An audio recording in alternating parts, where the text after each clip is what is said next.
Okay guys, our topic for this discussion guys is all about wine. So let's discuss about wine. So drinking wine guys, drinking wine is not a sin if you drink for medical treatment. But if you drink too much wine, if you drunk, so that is wrong guys.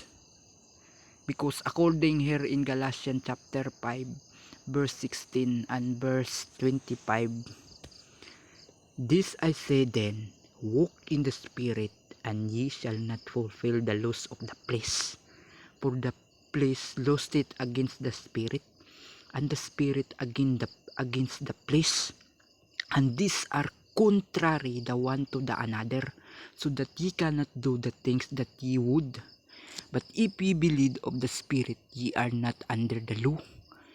Now the works of the flesh are manifest, which are this: idolatry, fornication, uncleanness, lasciviousness, idolatry, witchcraft, hatred, variance, emulations, wrath, strife, seditions, heresies,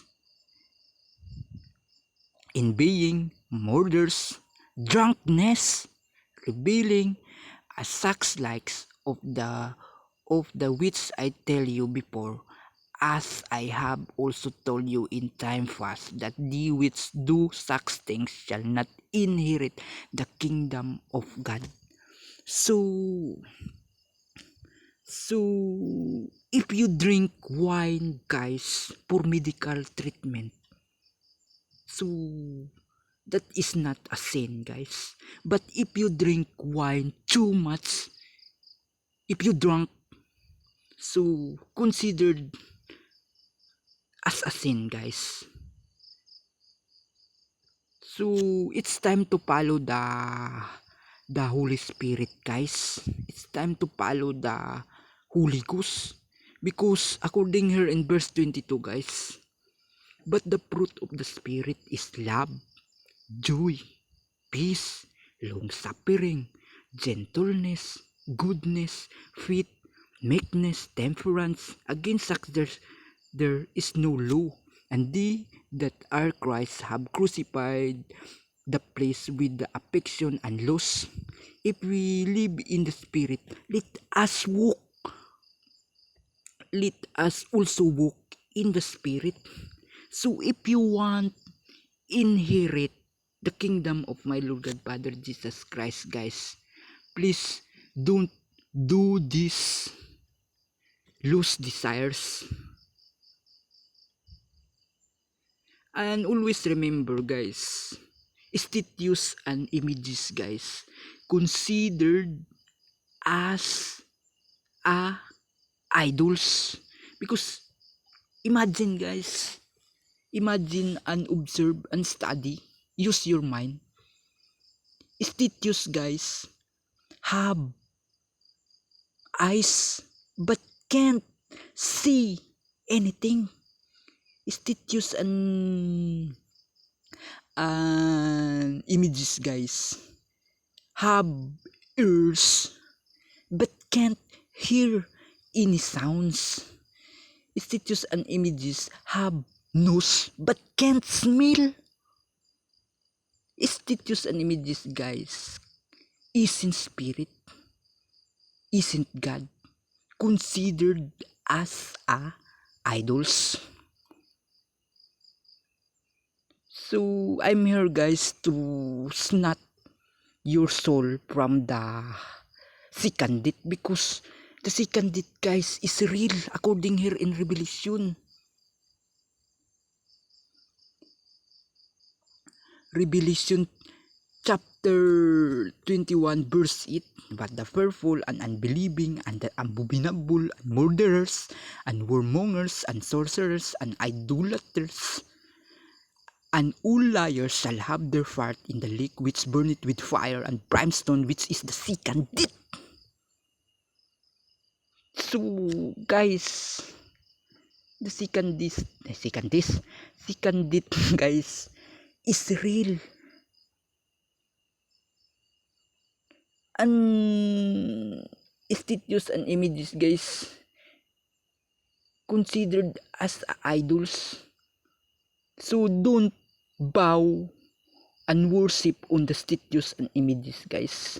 That is wrong guys. Many believers guys believe and bow and worship on statues to treat themselves they are holy in front of the people. So always remember guys, so statues guys and images have ears but can't hear anything, have eyes but can't see anything, have nose but can't smell. That is made of hand, made of stone, made of cement. And always remember guys, the true God represent to the Alpha and Omega. And the Alpha and Omega represent to Jesus Christ. Because only Jesus Christ was dead and only Jesus Christ alive forevermore. Amen. And the keys of hell and of death guys is already given to my Lord God Father Jesus Christ. So that's the reason guys, the second death is real. So I'm here to snatch your soul from the second death. So we should bow and worship only in the name of Jesus Christ, in Holy Spirit and in truth, and obey and keep His commandments and accept Jesus Christ is our Lord God Father and Savior. So that's our weapon guys against the Antichrist, against the false Christ, against the atheists. Because the Antichrist guys use the name of Christ for blasphemy, and the atheists twist the truth about the existence of my Lord God Father Jesus Christ. So this is the evidence guys, the true existence of my Lord God Father Jesus Christ guys, found His creation. The water we drink, the air we take, the sun give light.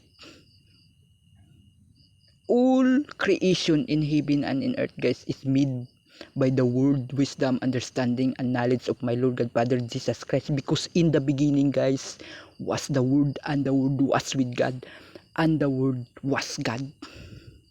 So in the beginning guys, Jesus Christ already Word God. So meaning to say, Jesus Christ already the Creator, already the Father, already the Holy Ghost. Because only Jesus Christ guys, the Holy Ghost became a human flesh. And only Jesus Christ, the Word God, became a human flesh. Because Word God guys represent as a Godfather.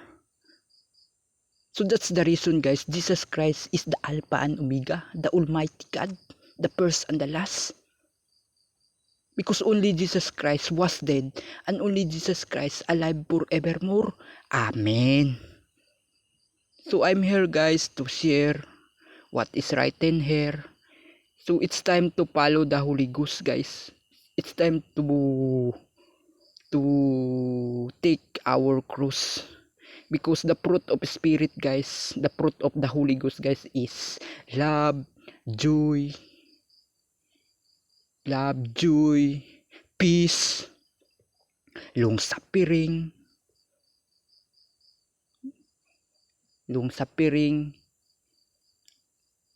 gentleness, goodness, faith, meekness, temperance.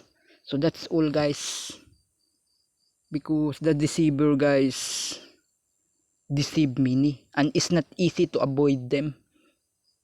And the deceiver and the false and the false Christ and their followers jealous and sit up the situation, and it's not easy to avoid them. So it's time to take patient faith and discipline and self-control. So that's all guys, and thank you.